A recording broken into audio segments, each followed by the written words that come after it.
Good evening and welcome to this week's edition of Wells High FYI Sports. I'm Jeremy Perkins. And I'm Carrie Sheehy. Can you think back to the class of '89 and single out one individual who stood out here at Wells High School for his outstanding athletic abilities? He's a respected role model and is still at Cincinnati.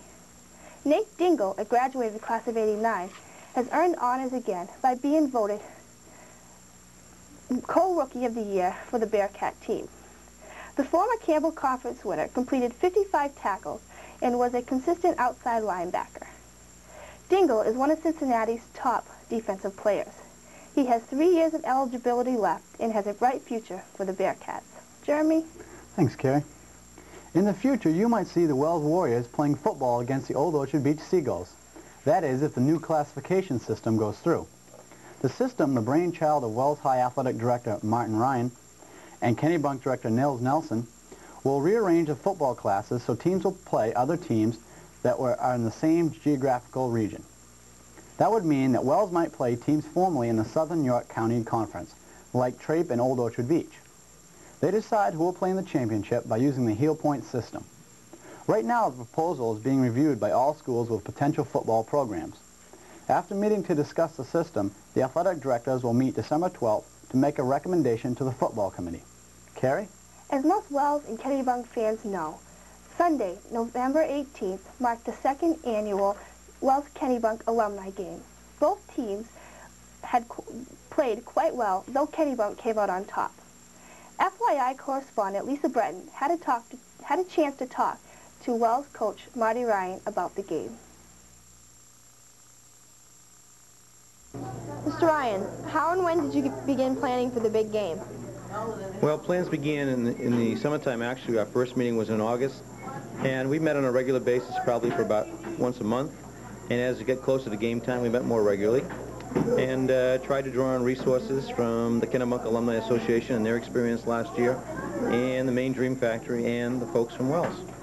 Okay. And did you feel your team this year was any different than last year? Well, one of my favorite players, Todd Buckland, did not play this particular year. So we're a little bit different, and he had a great game last year. But I would say that, you know, the feeling and the atmosphere and the ideas behind the players and so on was very similar. Okay, and I understand this game was to raise money for a worthy cause. What was this cause, and how much did you raise? We have not yet received all of our receipts. We still have some money outstanding due to come into the organization. But I would say that we probably will generate a very similar number to what they had last year. We're looking at probably close to $9,000 in revenue, and we have about $1,200 in expenses right now. So we're looking at about the same revenue. But there are 3 organizations involved. One is the Wells Alumni Association, another is the Kennebunk Alumni Association, and the third factor this year is the Main Dream Factory. And we most likely will probably split the money 3 ways. And this will allow each of the alumni associations to donate scholarships to graduates. And our association in Wells probably would donate $2,500 and give 5 $500 scholarships to graduation, which is really good, really good. And do you feel the game will become a tradition? Well, we've had 2, and it seems like no one wants to lose. Everyone wants to continue playing. And we're hoping that there will be another game next year, and it's Kennebunk's host opportunity for next year. Okay.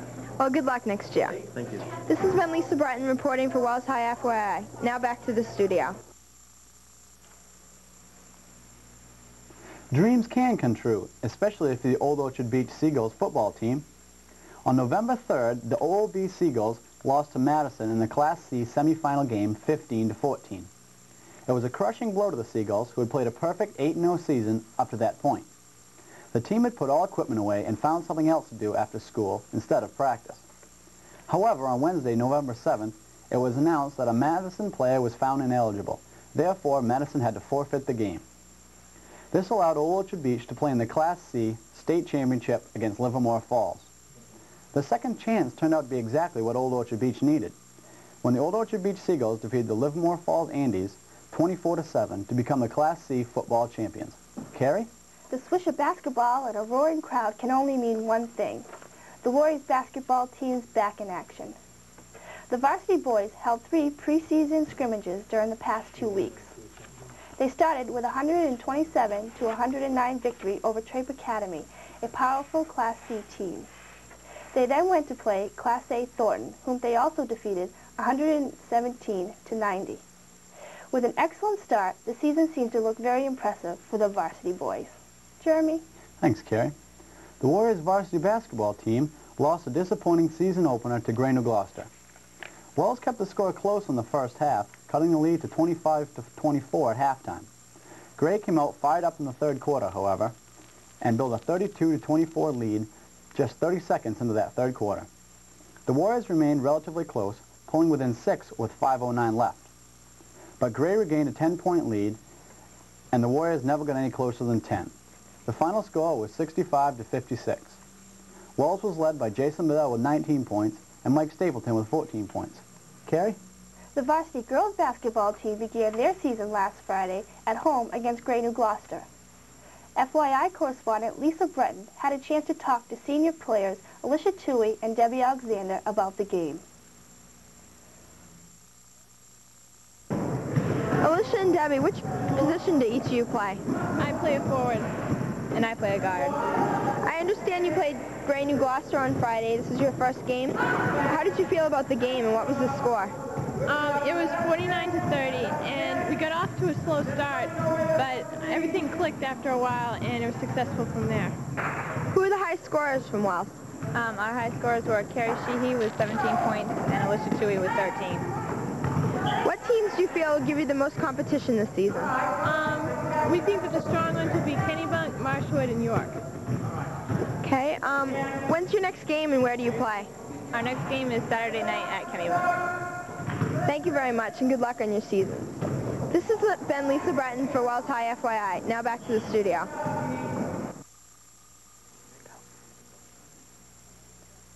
Practice has begun for the freshman boys basketball team under the leadership of 3 new captains. Captain Tom Lamberg is the spokesman for the team, and Guy Coombs and Jamie Libby are the other captains. Coach Charles Chadbourne chose the 3 to set a good example and to lead the team. The freshman team is dependent mainly on 4 players: Lamberg, Coombs, Libby, and Peter Gregoire. These are the only players that have had basketball experience other than that in junior high.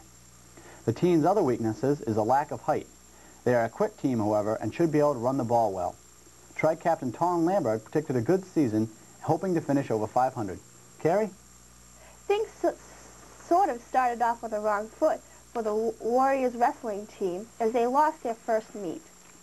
Now with a record of 0-3, the wrestlers put up a tough fight. However, they still fell short of the victory. The team finished 50% with 15 wins and 15 losses against Oxford Hills and Noble. 2 key players, Jamie Bridges and Kenny Booth, were out due to illnesses, which caused point losses for the team.